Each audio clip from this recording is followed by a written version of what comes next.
저와 아내는 결혼한 지 7년 차 되는 부부였습니다. 처음엔 누구나 부러워할 만큼 사이가 좋았어요. 집안 살림은 정리정돈이 깔끔한 아내가 맡고 저는 회사 일에 몰두하며 서로의 영역을 존중했죠. 아내는 원래 꾸밈없이 편안한 스타일을 좋아했습니다. 후드티에 청바지, 머리는 대충 묶어 올리고 나가던 사람이었어요. 화장도 진하게 하지 않았고 오히려 소박한 모습이 따뜻하게 느껴졌죠. 그런데 올봄이 시작될 무렵부터 이상한 변화가 눈에 들어왔습니다. 아침마다 무표정하게 나가던 아내가 어느새 거울 앞에 오래 서 있더군요. 머리를 매만지고 블라우스를 꺼내 입고 어울리는 재킷에 구두까지 맞춰 신고는 향수를 뿌렸어요. 마치 출근길이라도 되는 듯 단정하면서도 신경 쓴 차림새였습니다. 처음에는 기분 전환인가 싶었습니다.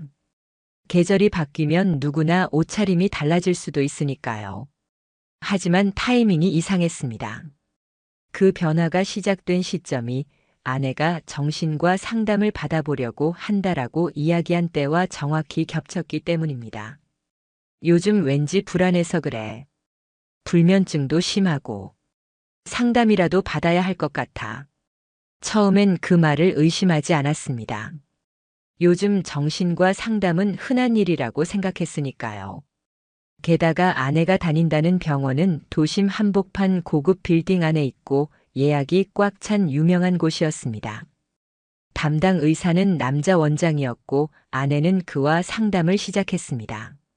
몇 주가 지나자 치유가 된 듯 기분 좋은 변화를 보이는 것 같아 안심도 했습니다. 그런데 묘하게도 상담을 다녀온 날이면 화장이 더 진해지고 표정이 부드럽게 풀려 있었습니다. 입술 끝은 들떠 있었고 눈빛엔 알 수 없는 생기가 돌았죠. 마치 특별한 누군가를 만난 사람처럼 말입니다. 그 무렵부터 아내의 귀가 시간이 이상하게 늘어나기 시작했습니다. 상담은 오후 3시라면서 항상 7시나 8시가 돼서야 돌아왔죠. 이유를 물으면 상담 끝나고 카페에서 책 좀 봤어라고 무심하게 답했습니다. 그런데 그 말투가 이상하게 가볍고 어찌 보면 준비된 듯한 뉘앙스가 느껴졌습니다. 그때부터 저는 달력을 꺼내 날짜와 시간을 적기 시작했습니다. 아내의 외출 시간, 복장, 화장, 귀가 시간, 말투까지 하나하나 기록했습니다. 처음엔 제 자신이 너무 예민한 건지 의심했습니다. 정신적인 문제로 힘든데 괜히 의심하는 건 아닐까 하는 죄책감이 들기도 했죠. 하지만 며칠이 지나지 않아 이상한 낌새들이 쌓여갔습니다. 그러던 어느 날 집 근처 마트에 장을 보러 갔다가 주차장에서 뜻밖의 장면을 봤습니다. 상담을 마치고 돌아오는 길로 보이는 아내가 어떤 남자와 함께 서 있었습니다. 그 남자는 말끔한 정장을 입었고 나이를 보니 아내가 이야기하던 바로 그 정신과 원장이었습니다. 두 사람은 차 옆에서 웃으며 이야기를 나누고 있었는데 거리가 너무 가까웠습니다. 환자와 의사의 관계로 보기엔 도저히 납득이 가지 않는 모습이었죠. 그날 밤 불안이 온몸을 휘감아 잠을 이루지 못했습니다. 눈을 감으면 주차장에서 본 장면이 계속 떠올랐습니다. 단순한 상담 그 이상이 아니라는 확신이 조금씩 고개를 들었죠. 결국 결심했습니다. 이게 단지 제 기분 탓인지 아니면 현실인지를 확인하기로 말입니다. 그 다음 주 날짜를 맞춰 회사에서 휴가를 내고 병원 근처로 향했습니다. 오후 3시 상담이라고 한 날이었죠. 병원 앞에는 아내가 있었습니다. 그런데 상담실로 들어가지 않고 원장과 함께 근처 고급 레스토랑으로 향하는 모습이 보였습니다. 그것도 점심이 훌쩍 지난 오후 4시예요. 멀리서 창문 너머로 본 두 사람은 마주 앉아 웃으며 식사를 하고 있었습니다. 목소리는 들리지 않아도 그 웃음은 명확하게 전해졌습니다. 즐기는 표정이라는 걸요. 그날 이후 단순한 의심은 확신으로 변했습니다. 증거로 남겨야겠다고 다짐했습니다. 사진, 영상, 카드 사용 내역, 위치 기록 모든 걸 차곡차곡 쌓기 시작했습니다. 당시에는 몰랐습니다. 이게 단순한 부정이 아니라 의사라는 타이틀 뒤에 숨은 오래된 방식의 불륜이라는 것을. 그날 이후 머릿속은 늘 뒤숭숭했습니다. 집안에서 아내의 발소리가 들릴 때마다, 대화하는 목소리를 들을 때마다 속이 뒤틀렸어요. 웃는 모습 하나하나가 전부 거짓말 같았고 아침에 나가는 뒷모습도 이제는 불편하게만 보였습니다. 그냥 두고 볼 수 없다는 생각이 점점 강해졌습니다. 그 다음 주 아내가 상담을 가는 날에 맞춰 행동을 시작했습니다. 평소보다 출근을 서두른 척하고 집을 먼저 나섰지만 사실 회사로 가지 않고 시내로 향했어요. 점심 무렵 병원 근처 카페 한 곳으로 들어갔습니다. 창가에서 병원 입구가 한눈에 보이는 뻥 뚫린 자리였습니다. 아내의 상담 예약 시간은 오후 3시라고 했지만 시계를 보니 2시 40분쯤이었어요. 그런데 병원 앞에서 보이는 익숙한 실루엣. 바로 아내였습니다. 혼자가 아니었죠. 옆에는 지난번 마트 주차장에서 봤던 말끔한 정장을 입은 중년 남자. 바로 아내가 정신과 원장이라고 말했던 그 사람이었습니다. 그런데 두 사람은 병원 안으로 들어가지 않았습니다. 건물 뒤편 주차장 쪽으로 슬그머니 걸어가더니 은색 수입차에 같이 올라탔습니다. 심장이 빠르게 뛰기 시작했어요. 손끝이 얼어붙은 것처럼 굳었지만 단 한순간도 눈을 떼지 않았습니다. 은색 차는 도심을 벗어나 강변 쪽으로 달렸고 고급 프랜차이즈 카페 앞에서 멈췄습니다. 유리창 너머로 보이는 두 사람은 마주 앉아 웃고 있었어요. 그 웃음 결혼 이후 아내 얼굴에서 한 번도 본 적 없는 들뜬 웃음이었습니다. 눈빛에서 설렘이 가득 묻어나왔죠. 그 순간 속이 부글부글 끓었습니다. 아무리 생각해도 상담이 아니었습니다. 그건 분명 불륜이었어요. 주머니 속 휴대전화를 꺼내 손이 떨리면서도 카메라 앱을 켰습니다. 셔터 소리가 카페 안에 울리지 않도록 조심하면서 촬영 시간을 기록에 남겼습니다. 그날 저녁 아내는 마치 아무 일도 없었다는 듯 돌아왔습니다. 환하게 웃으며 말했어요. 오늘 상담 정말 잘 됐어. 선생님이 좋은 조언 많이 주셨어. 그 말을 듣는 순간 온몸에 소름이 돋았습니다. 방금 몇 시간 전까지 제 눈앞에 보였던 장면이 있었기 때문이죠. 호텔이든 레스토랑이든 다른 곳에서 둘만의 시간을 보낸 게 분명했는데 이렇게 태연하게 거짓말을 하고 있었습니다. 그 후 행동은 더 치밀해졌습니다. 아내가 상담을 가는 날을 기준으로 휴가를 몰래 잡거나 외근을 핑계로 회사 밖으로 나왔습니다. 병원 주변뿐만 아니라 그 근처 카페와 레스토랑까지 동선을 살폈습니다. 이상하게도 상담이 길어지는 날이면 그 남자의 차가 항상 같은 자리에 주차돼 있었어요. 상담 시간은 50분이라는데 아내는 2시간에서 3시간 뒤에야 집에 왔습니다. 결정적인 건 휴대전화였습니다. 아내가 집에 없는 틈을 타 아이클라우드 동기화를 몰래 설정했어요.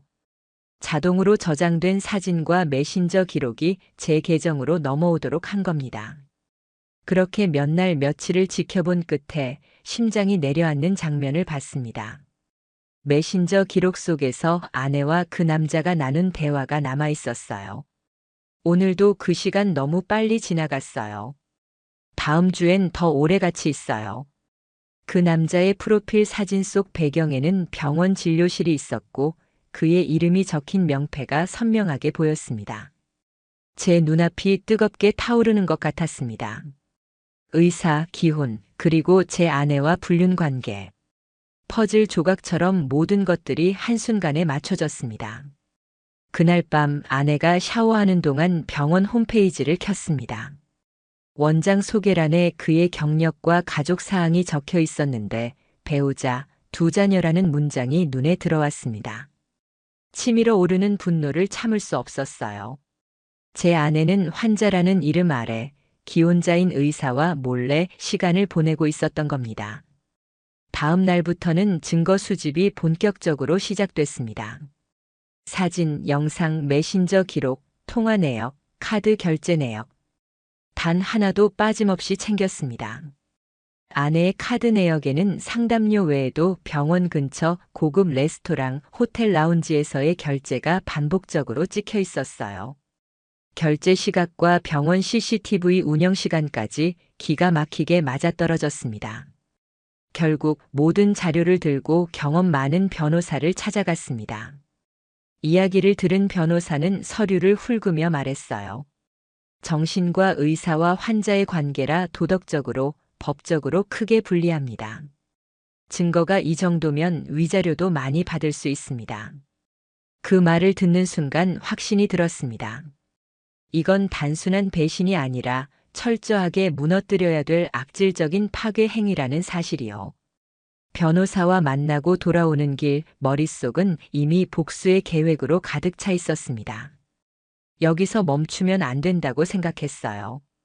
지금까지의 증거만으로도 충분히 소송은 가능했지만 그 두 사람이 절대 빠져나갈 수 없을 만큼 빼박으로 박아버릴 결정적 장면을 잡아야 한다고 느꼈습니다. 그래서 며칠 동안 병원 주변을 샅샅이 훑었습니다. 건물 주차장 입구, 뒷골목, 옆 건물 옥상에서 내려다 보이는 거리, 심지어 맞은편 카페의 가장 안쪽 창가 자리까지 위치를 머릿속에 그렸습니다. 경비 아저씨와 인근 가게 주인들과도 얘기를 나누면서 은근슬쩍 정보를 흘렸습니다.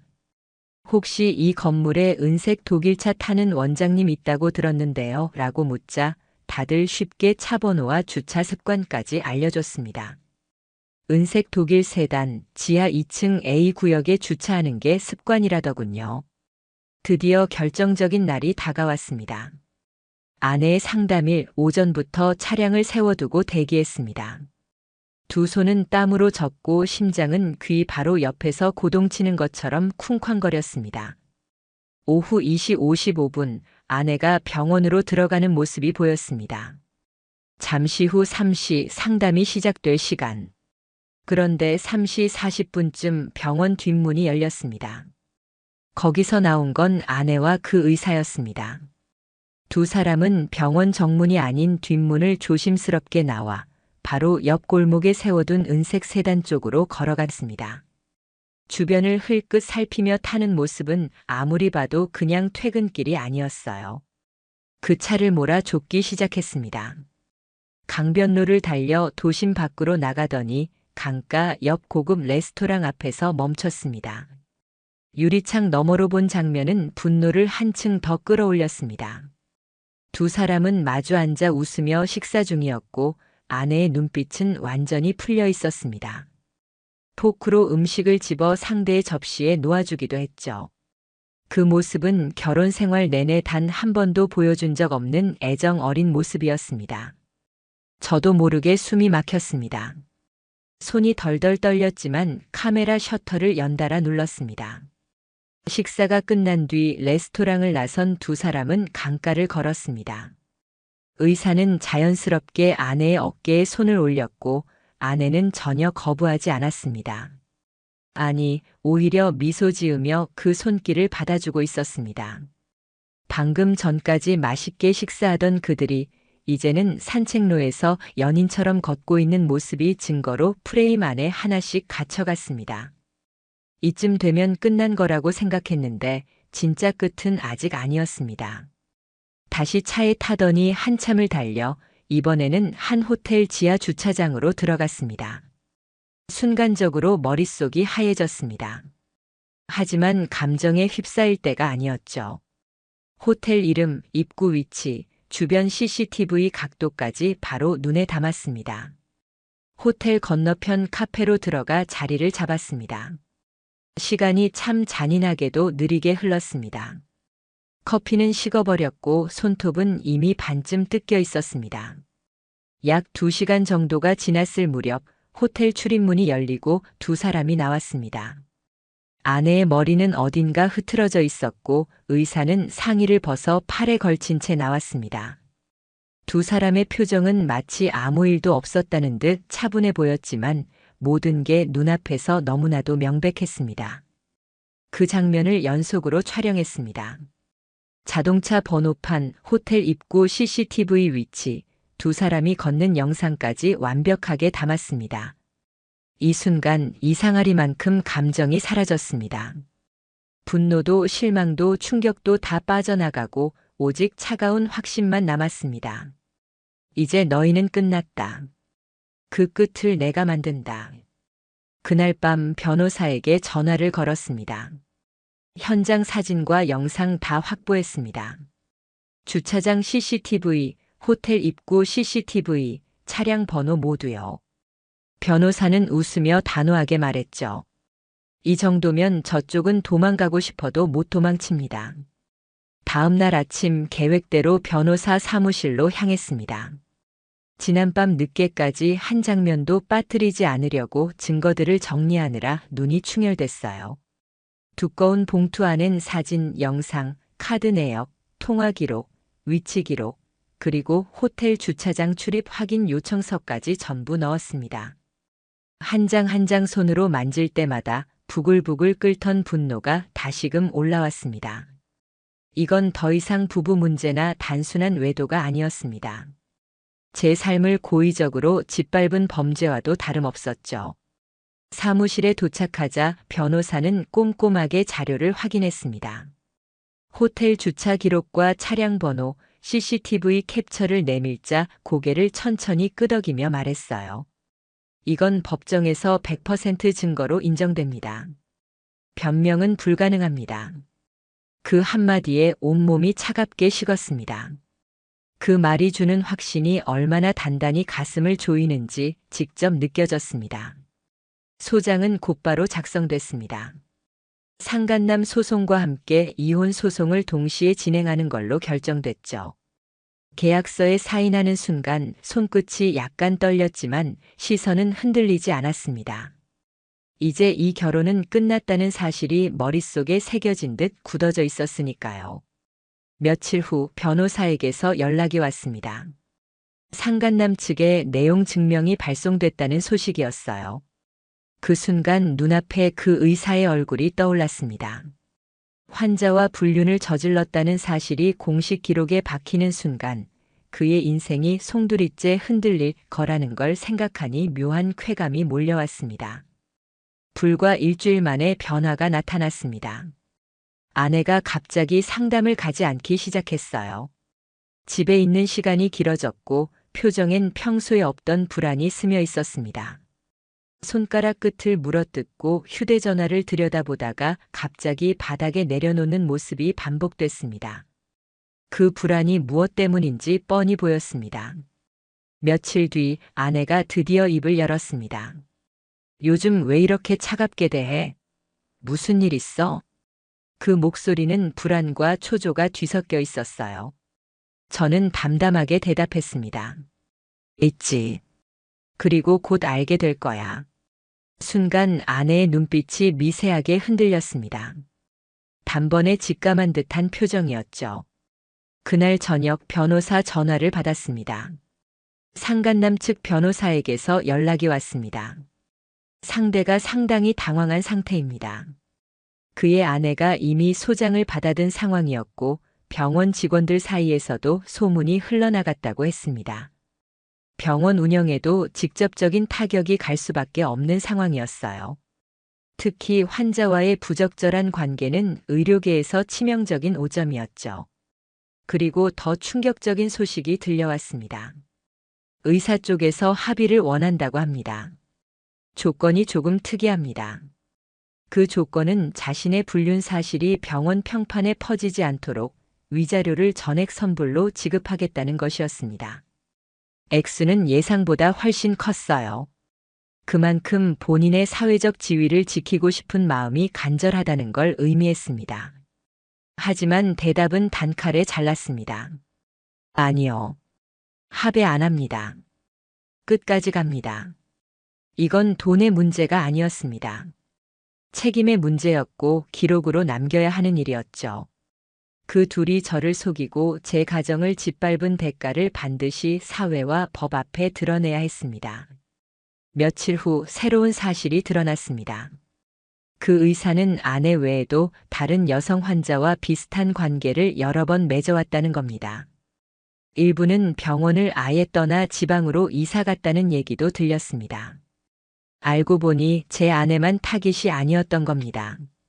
그는 치료란 명목 아래 환자들을 고르고 감정을 파고들어 관계를 만들어 온 파렴치한이었습니다. 그날 밤 아내를 마주 앉혔습니다. 내가 한 짓 다 알고 있어. 그 원장이랑 내 관계, 호텔, 레스토랑, 주차장, 메신저. 전부 증거로 모아놨어. 아내는 아무 말도 하지 못했습니다. 숨이 막힌 듯 침묵했고 눈빛은 완전히 무너져 있었습니다. 너뿐 아니라 그 사람도 끝까지 책임지게 할 거다.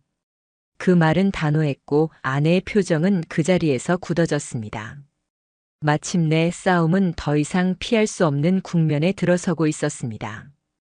소송 절차가 시작되자 상황은 예상보다 훨씬 더 빠르게 돌아가기 시작했습니다.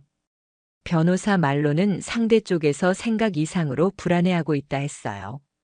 그 의사 쪽은 병원 명예를 지키기 위해 어떻게든 합의를 끌어내려 하고 있었고 아내는 집안에서 점점 말수가 줄어들었습니다.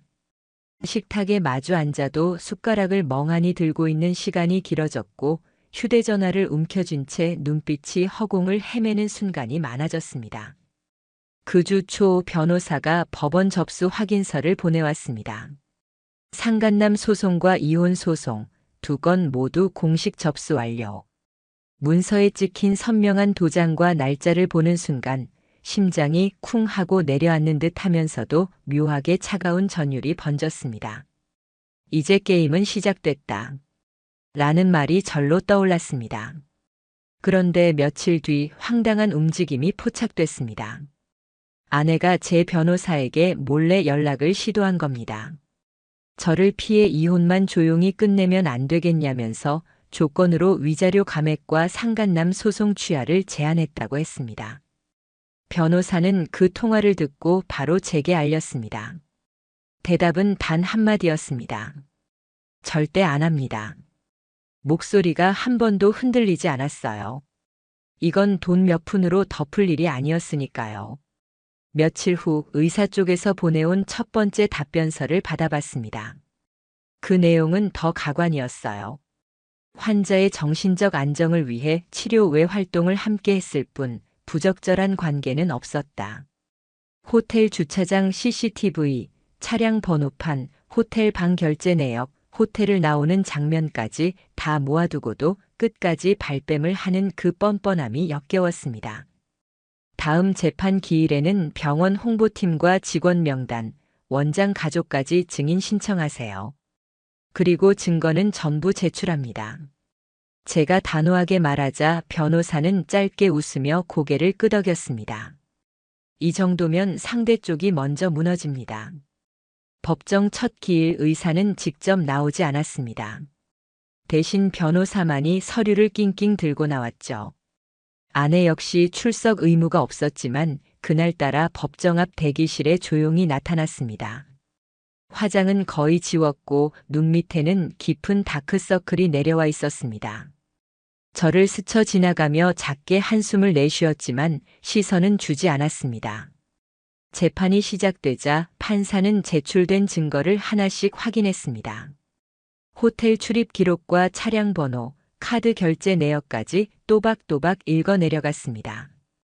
그 과정에서 상대 변호사의 얼굴은 점점 굳어졌습니다. 다른 변명 따위 들어설 틈조차 없는 증거들이었죠. 재판이 끝난 뒤 변호사가 알려왔습니다. 상대 측이 제안한 합의금이 올랐습니다. 이 정도면 꽤 큰 액수입니다. 하지만 고개를 저었습니다. 돈이 아니라 기록으로 끝내야 해요. 판결문에 박혀야 합니다. 며칠 지나지 않아 의사 쪽에서 놀라운 행동을 했습니다.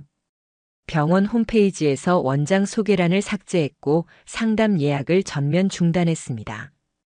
심지어 온라인 커뮤니티엔 그 병원 예약이 갑자기 전부 취소됐다는 글이 올라오기 시작했습니다.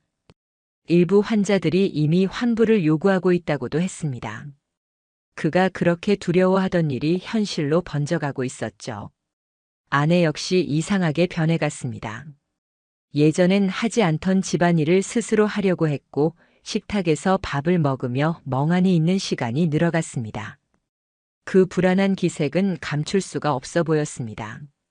하지만 저는 그 어떤 감정도 느끼지 않았습니다. 그녀가 만든 상황이고 그녀가 선택한 길이었으니까요. 그리고 결정적인 소식이 들려왔습니다. 변호사에게서 온 긴급 메시지였어요. 의사 부인이 저희 쪽으로 직접 연락을 해왔습니다.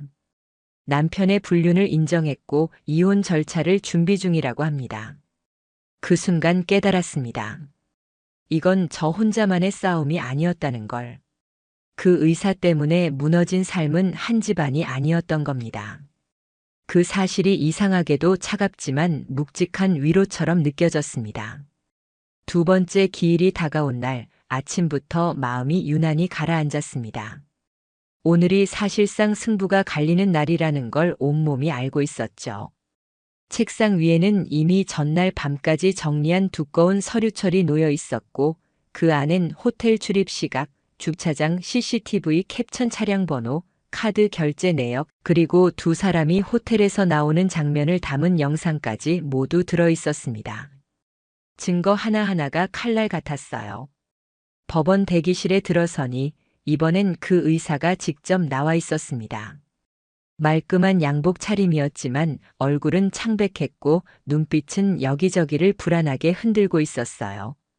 손에 쥔 휴대전화를 몇 번이나 켰다 껐다 하면서 시선을 피했습니다. 구석 쪽에는 아내가 앉아 있었는데 그동안 화장을 진하게 하고 다니던 모습은 온데간데 없이 사라지고 창백한 얼굴에 다크서클이 깊게 내려앉아 있었습니다. 두 사람 사이에는 말 한마디 섞이지 않았고 눈도 마주치지 않았습니다. 예전 자동차 안에서 웃음을 주고받던 모습과는 천지 차이였죠. 재판이 시작되자 판사는 차분한 목소리로 증거를 확인했습니다. 제 변호사가 제출한 자료를 한 장씩 넘길 때마다 피고석 쪽 공기는 점점 무거워졌습니다. 이건 호텔 출입 시각이군요. 네, 주차장 CCTV 캡처입니다. 차량 번호와 시간대가 카드 결제 내역과 일치합니다. 판사의 손끝이 다음 장으로 넘어갔습니다. 호텔 로비 CCTV, 두 사람이 나란히 걸어 나오는 장면이 그대로 화면에 비쳤습니다. 그 순간 상대 변호사의 목소리가 눈에 띄게 작아졌어요. 그나마 마지막 발악을 하듯 의사 측 변호사가 입을 열었습니다. 피고는 해당 장면들이 치료 외 활동으로 오해받을 수 있다는 점은 인정하지만 부적절한 관계임을 부인합니다. 그 말이 끝나자마자 판사의 표정이 굳어졌습니다. 상담과 치료의 범주를 넘어선 행위가 반복적으로 있었음이 명백합니다. 더 이상의 변명은 설득력이 없습니다. 단호한 목소리에 법정 안공기가 멎은 듯 느껴졌습니다. 그 순간 의사의 얼굴은 완전히 굳었습니다. 입술을 꾹 깨물고 시선을 바닥에 떨어뜨린 채 움직이지 않았어요. 아내 역시 고개를 숙였지만 손가락이 미세하게 떨리고 있는 게 제자리에서도 보였습니다. 제 변호사는 종이에 짧게 메모를 써서 건넸습니다. 이 정도면 완승입니다. 고개를 천천히 끄덕이며 메모를 접어 넣었습니다. 그 말이 주는 차가운 확신이 오히려 가슴을 더 단단하게 만들었어요. 재판이 끝나고 복도로 나왔을 때 의사가 제 앞으로 다가왔습니다. 아주 낮은 목소리로 거의 애원하듯 말했어요. 제발 이 일 병원 밖으로는 퍼뜨리지 말아주세요. 그 말을 듣는 순간 비웃음이 절로 나왔습니다. 그건 당신이 선택할 수 있는 문제가 아니죠. 이미 판결문에 다 남을 겁니다. 순간 그의 얼굴이 하얗게 질렸습니다. 그 표정이 잊히지 않았습니다. 아내는 아무 말도 하지 않았습니다. 복도 끝에서 멀찍이 서 있다가 제가 법원 출입문을 지나 밖으로 나가자 반대 방향으로 고개를 돌리고 걸어갔습니다.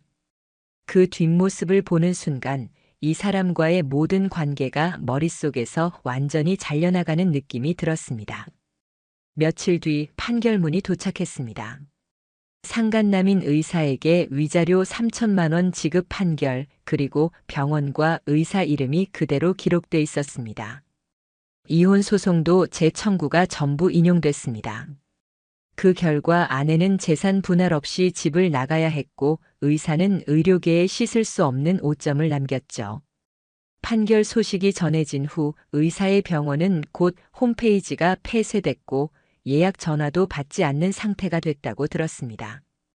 지역 커뮤니티에는 환자를 상대로 한 의사 불륜 사건 이야기가 실명 없이 돌기 시작했고 댓글마다 분노와 비난이 쏟아졌습니다. 그가 그토록 두려워하던 일이 결국 그대로 현실이 된 겁니다. 아내는 이사간 주소를 남기지 않았습니다. 다만 변호사를 통해 미안하다는 단 한 줄짜리 문장을 전달했을 뿐입니다. 하지만 그 문장을 읽는 순간 마음은 단 한 점도 흔들리지 않았습니다. 이미 끝난 일이었고 되돌릴 가치조차 없는 일이었으니까요. 판결이 확정되고 한 달쯤 시간이 흘렀습니다. 그동안 세상이 어떻게 변했는지, 그리고 두 사람의 인생이 어떻게 무너져 내렸는지 하나하나 눈으로 확인할 수 있었어요. 먼저 그 의사. 판결문에 따라 위자료 3천만 원을 전액 지급해야 했고, 동시에 자기 아내와의 이혼 소송에도 휘말려 있었습니다. 그의 아내는 제가 제출했던 모든 증거를 그대로 복사해 변호사에게 제출했다 했습니다. 재판 결과 그는 병원에서 벌어들인 재산 절반을 통째로 넘겨야 하는 처지가 되었죠. 한때 환자를 진심으로 대하는 명의라고 불리던 사람의 명성은 하루아침에 산산조각이 났습니다. 병원은 사실상 문을 닫다시피 했습니다. 홈페이지는 접속이 되지 않았고 예약 전화는 계속 불통이었습니다. 지역 커뮤니티에는 불타는 댓글이 쏟아지고 있었습니다. 환자를 상대로 저런 짓을 했다니 사람이냐? 환자 마음을 이용해 먹은 파렴치한. 이런 말들이 하루에도 수십 개씩 달렸죠. 검색창에 병원 이름을 넣으면 예전엔 칭찬이 줄줄이 나오던 곳이 이제는 비난과 조롱뿐이었습니다. 그가 죽어도 막고 싶어 했던 소문은 이미 손 쓸 틈도 없이 번지고 있었어요. 그리고 안에 판결문에 실명과 상간녀라는 기록이 남았습니다. 공동명의였던 집에서는 하루아침에 짐을 싸서 나가야 했고 재산 분할 한 푼도 받지 못한 채 빈손으로 나갔습니다. 어디로 갔는지 주소조차 남기지 않았지만 소문은 이미 바람처럼 퍼져 있었습니다. 그동안 다니던 모임, 오래된 친구 사이에도 유부남 의사와의 불륜 이야기가 돌았고 몇몇 지인들은 연락을 끊어버렸다고 들었습니다. SNS 계정은 비공개로 바뀌었고 프로필 사진은 사라졌습니다. 마치 세상에서 자취를 감춘 듯 보였죠. 저는 그 모든 소식을 일부러 찾아 나서지 않았습니다. 그럴 필요도 없었어요. 판결문이라는 확실한 기록이 제 손 안에 있었고 두 사람이 스스로 무너져 내리는 소리를 멀리서도 똑똑히 들을 수 있었으니까요. 어느 날 의사 측 변호사에게서 전화가 왔습니다. 목소리는 축 처져 있었고 말끝마다 한숨이 묻어났습니다. 병원 재개가 불가능한 상태라 혹시 위자료를 분할로 지급해도 되겠습니까? 대답은 단호했습니다. 판결문에 나온 그대로 전액 지급하세요. 그 순간 수화기 너머로 길게 뻗어나오는 기나긴 한숨이 들렸습니다. 아내는 끝내 직접 연락 한 번 해오지 않았습니다. 다만 변호사를 통해 마지막으로 전해온 건 한 장의 종이와 짧은 문장이었죠. 그때 왜 그랬는지 나도 모르겠다. 미안하다. 그 문장을 읽어도 마음은 전혀 움직이지 않았습니다. 한 점의 연민도 미련도 없었어요. 오히려 속이 시원하게 뚫리는 듯 했습니다. 이제 진짜로 끝났다는 실감만이 남았죠. 그날 밤 집안 불을 모두 껐습니다. 낯설 만큼 고요한 거실 한가운데 깔끔하게 정리된 서류철 하나가 놓여 있었습니다. 판결문을 서랍 안에 넣는 순간 지난 몇 달 동안의 피 말리던 싸움이 서서히 머릿속에서 지워져 갔습니다. 이 싸움은 단순한 복수가 아니라 무너진 삶을 다시 세우기 위한 과정이었습니다. 그리고 확신하게 됐죠. 아무리 화려한 거짓말도 기록 앞에서는 무너진다는 것. 아무리 교묘하게 숨긴 불륜도 증거 앞에서는 발버둥 칠 수 없다는 것. 그리고 사람을 속인 자는 결국 스스로를 더 깊이 무너뜨린다는 것. 그 의사는 의료계에서 발붙이지 못하는 사람이 되었고, 아내는 사회적으로 고립된 채 사라졌습니다. 그들의 결말은 제가 만든 게 아니라 그들 스스로가 선택한 길이었습니다. 저는 그저 그 선택의 결과를 세상 밖으로 드러냈을 뿐이었죠. 이제 그 기록들을 다시 꺼내볼 생각은 없습니다. 제 삶에서 이미 끝난 사건이니까요. 남은 건 단 하나, 다시는 어떤 거짓말에도 속지 않겠다는 다짐뿐입니다. 그 약속이 앞으로 제 삶을 단단하게 지켜줄 가장 강력한 방패가 될 겁니다.